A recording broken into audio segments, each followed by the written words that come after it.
한국의 인스턴트 라면에 주목하게 되었을까? 그것은 올해 6월 17일 뉴욕타임즈의 리뷰 사이트인 와이어 커트가 발표한 더 베스트 인스턴트 누들즈 세계에서 가장 맛있는 인스턴트면 랭킹에서 뜻밖에도 1위에 신라면 블랙이 뽑힌 것이 영향을 주고 있다. 수년 전부터 필자가 살고 있는 지역의 슈퍼마켓에서도 통상의 신라면보다 2배 가까이 되는 고가로 팔리고 있는 신라면 블랙이 품절되는 것을 종종 보게 되었다. 신라면 블랙은 특제 사골 분말 수프가 포함되는 등 이전보다 맛을 추구한 상품이다. 서서히 매스컴의 주목을 받게 되어 흥미를 가진 소비자가 흥미 본위로 사서 먹어보니 맛있었기 때문에 재구매를 하고 있는 것은 아닌가 추측된다. 또한 올해 2월에 한국 영화 기생충 반지하의 가족이 미국 아카데미 사관왕을 수상하자 작품 속에 등장한 인스턴트 누들 짜파구리가 주목을 받게 되었다. 짜파구리라는 것은 농심식품이 판매하고 있는 수프가 없는 짜파게티와 라면 너구리를 합쳐서 만드는 창작 메뉴를 말한다. 실은 2013년 6월에 MBC에서 방송된 인기 버라이어티 프로그램인 아빠 어디가에서 소개되어 한국에서 한동안 유행했던 요리 방법이다. 그것이 기생충에 등장하여 전 세계에서 영화가 주목받는 것과 함께 짜파구리의 지명도도 높아졌다. 그러한 흐름을 잘 포착하는 한국인이만큼 농심도 재빨리 짜파구리 만드는 방법을 각국의 언어 자막을 달아 전 세계에 배포하여 화제가 되었다. 실제 미국은 세계 6위의 라면 대국. 실은 미국은 인스턴트 라면 소비량 세계 6위를 자랑하고 있다. 세계라면 협회의 발표에 의하면 작년 1년간의 미국의 인스턴트 라면 소비량은 46억 3천 개였다고 한다. 그런 미국에서는 라면도 문화에 맞추어서 독자적인 진화를 하고 있다. 면류를 후루룩 소리를 내 먹는 것이 예의가 없는 것이라고 하는 서양 문화에 맞추어서 같은 상품이라도 미국용은 일본보다 면 길이가 짧게 만들어진 것이 많은 것은 유명하다. 그 외에도 일본이나 한국 등 본고장의 인스턴트 라면과의 차이를 몇 가지 소개한다. 일본에서 인기 있는 컵볶음면 등 수프가 없는 인스턴트면의 상품도 미국에서 팔리고 있지만 큰 차이는 요리하는 방법이 다르다는 것이다. 만드는 방법을 보면 일본과 똑같은 방법도 소개되고 있지만 건더기를 먼저 넣고 면에 물기를 빼내어 소스를 넣는 수순이 까다롭기 때문인지 전부 한 번에 용기에 다 넣고 전자레인지에서 요리하는 방법도 같이 써 있는데 이 방법이 미국에서는 보편적인 방법이 되고 있다. 미국의 컵라면은 일본의 컵라면 다르다. 또 같은 인스턴트 라면 상품이지만 해외에서는 일본에서 먹었던 때보다도 싱겁고 맛없게 느낀 경험을 한 분들도 있을지도 모른다.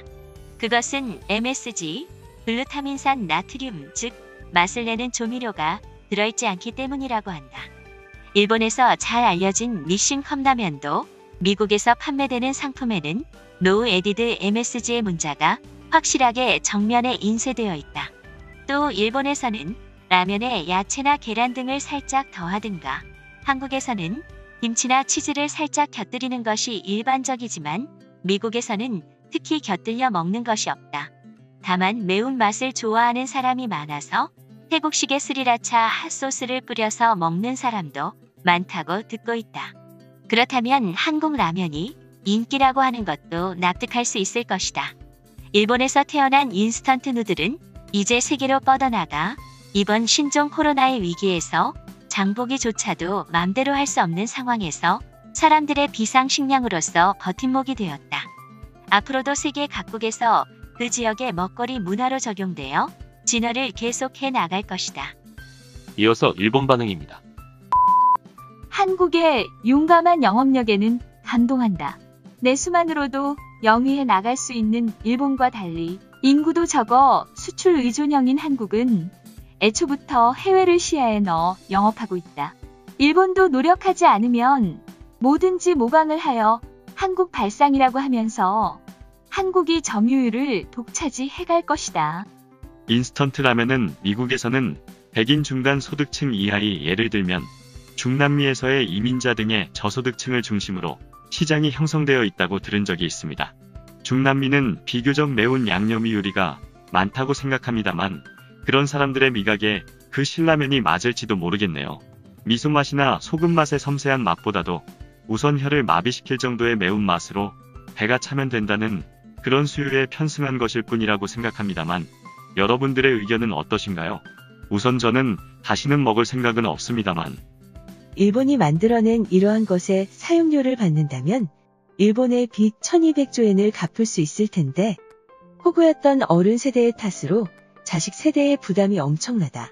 빚은 중과세하지 않으면 갚기 어려울 것이다. 일본의 독특한 선행의식을 비즈니스에 연관시키는 것을 그만두어야 한다. 후쿠시마 원전 사고 때 유일하게 슈퍼의 선반에 팔리지 않고 남겨져 있던 그 신라면이 아닌가.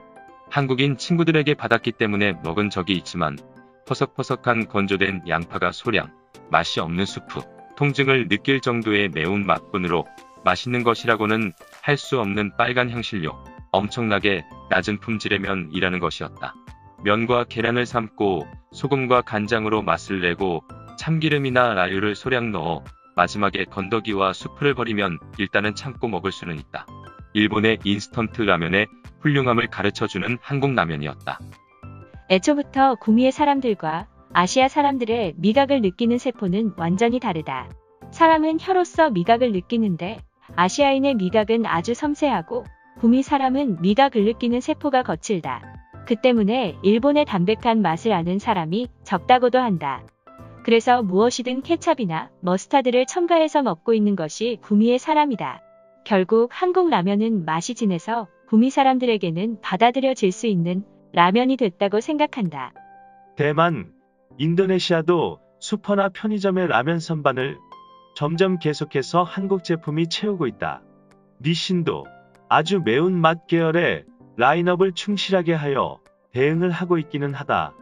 그래도 싱가포르의 대마에이처 등 확실하게 뿌리내린 일본 메이커의 브랜드도 많이 있다. 신흥 세력이 일과성인지 어떤지는 조금 더 상황을 보아야 한다. 이상 일본 반응이었습니다.